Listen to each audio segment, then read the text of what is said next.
બાટલો મળી ગયો. હાલો હાલો હાલો હાલો. એ નેતાજી પાસે બાટલો, એ નેતાજી બાટલો બાટલો, એ નેતાજી ભાગા ભાગા ભાગા, એ નેતાજી ઉભા રહ્યો, નેતાજી નેતાજી ક્યાં જાવ છો, કેમ ભાગો છો નેતાજી? શું મેડમ? નેતાજી આ બાટલો લઈને ક્યાં ભાગતા હતા? અરે એક જગ્યાએ સેવામાં બાટલો પહોંચાડવાનો હતો એટલે ઉતાવળ હતી મેડમ. અચ્છા, નેતાજી પણ અહીંયા તમે નથી રહેતા? અરે ત્યાં ખાલી બાટલો ચેક કરવા જાવ ઘરે, એમને આરોપ ન મુકાય મીડિયા વાળા થઈને, સમજો. પણ નેતાજી એક સળગતો પ્રશ્ન છે કે આ બાટલો મળતો નથી તો બિચારી સ્ત્રીઓ શું કરે? નમસ્તે જનતા, આ પ્રશ્ન સળગતો છે જ નહીં, ઠંડો થઈ ગયો ને, બાટલો જ નથી મળતો. પણ તોય સરકાર સ્ત્રી તરફી સરકાર છે, સ્ત્રીઓ માટે જ કાયદા બનાવ્યા છે અમે. એટલે શું, ગેસના બાટલાને કારણે સ્ત્રીઓ રસોઈ કરીને બિચારી થાકી જાતિનો વિકાસ ન થતો. એટલે અમે ઉદ્દેશ છીએ કે ગેસનો બાટલો ન હોય ને તો સ્ત્રીને રસોઈમાંથી રાહત મળે, તેનો વિકાસ થાય, સમજો. સરકારનું વિઝન છે મેડમ. પણ આ ગેસના બાટલાની કાળાબજારી થઈ રહી છે એનું શું? કાળાબજારી થઈ રહી મેડમ, કાળાબજારી.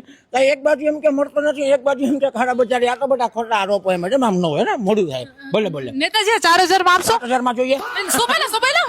અરે 4000 આપો તોય નહીં, ગમે એટલા આપો તોય નહીં. કેવી વાતો કરો મેડમ.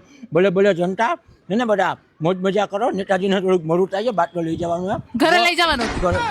મેડમ વોટ આપતા રહેજો. બોલે વિકાસ થતો રહે, વોટ દેજો અમને. વોટ મેડમ અપીલ કરી દે અમારા તરફ. થાકી ખાવ છો મેડમ? મજાક કરે નેતાજી, મજાક તો કરે.